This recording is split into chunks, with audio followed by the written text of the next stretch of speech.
une batterie de distributeurs. Le BTS CRSA, conception et réalisation des systèmes automatisés, est un BTS extrêmement complet. Il permet de découvrir des activités très variées, comme le rappelle Henri, étudiant en première année. C'est intéressant, on touche un peu à tout, pneumatique, électrique, tout ce qui est mécanique, programmation. Donc, c'est un BTS qui peut me servir beaucoup dans mon avenir. Pneumatique, électricité, mécanique, programmation. Le technicien supérieur CRSA est le spécialiste des équipements automatisés. Henri est au lycée depuis la seconde. Il vient d'un bac pro Mélec. Ce BTS était pour lui une évidence, une suite logique dans ses études. La programmation, il y a l'électricité, il y a le pneumatique, il y a la mécanique, il y a les calculs de force, etc. Le SolidWorks, faire des impressions 3D, il y a beaucoup de choses.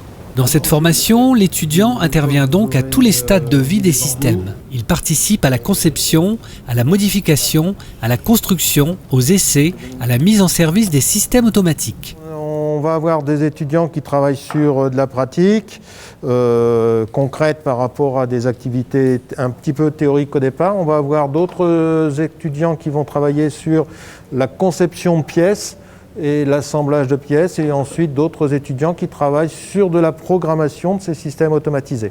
Vous allez allonger les câbles sur les commandes du distributeur. Donc là, vous recoupez des câbles d'environ 40 cm, oui. Vous remettez les bornes et puis... On le voit donc ici, les étudiants sont répartis par atelier pour mieux appréhender les différentes facettes de la conception. En fin de deuxième année, les étudiants devront concevoir une machine de A à Z pour une entreprise de l'Oise, en respectant un cahier des charges et des contraintes définies à l'avance. Alors l'idée, c'est de pouvoir manipuler des flacons pour conditionner à partir d'un convoyeur qui permet d'alimenter le robot par rapport à une position, et le robot lui va pouvoir prendre ce flacon et l'amener dans une position qui est représentée ici sur le plan à l'échelle 1. On va pouvoir voir ici la position d'une palette ou une boîte qui a 12 logements, et le robot lui va amener chaque flacon dans l'un des emplacements de la palette. Olivier est aussi en première année de BTS CRSA. Lui vient d'une filière STI. Sa motivation est née au lycée. Et un jour, j'ai demandé à mon prof qu'est-ce qu'on peut faire, c'est quoi les études à faire pour créer des systèmes automatiques. Donc du coup, il m'a dit, allez voir le prof qui est juste en face. Du coup, il m'a expliqué un peu vaguement le BTS.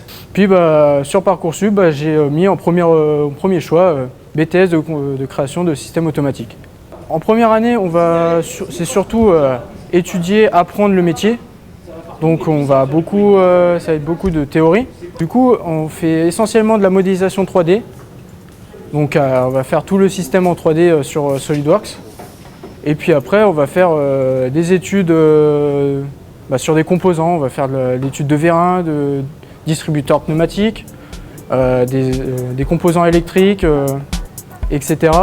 À travers les exemples de Henri et Olivier, le lycée Mireille-Grenet permet donc à des lycéens d'être accueillis dès la seconde pour poursuivre ensuite des études en BTS dans la même structure. Un gage de réussite dans un établissement bien doté et spacieux pour la réussite de tous les élèves. Après le BTS, je compte aller en licence robotique, si je peux, puis après en master. Je voudrais bien continuer par une licence maintenance à l'UTC, et puis pourquoi pas devenir ingénieur dans un bureau d'études au plus tard. Toutes les informations sur le site officiel du lycée Mireille-Grenet et sur les réseaux sociaux.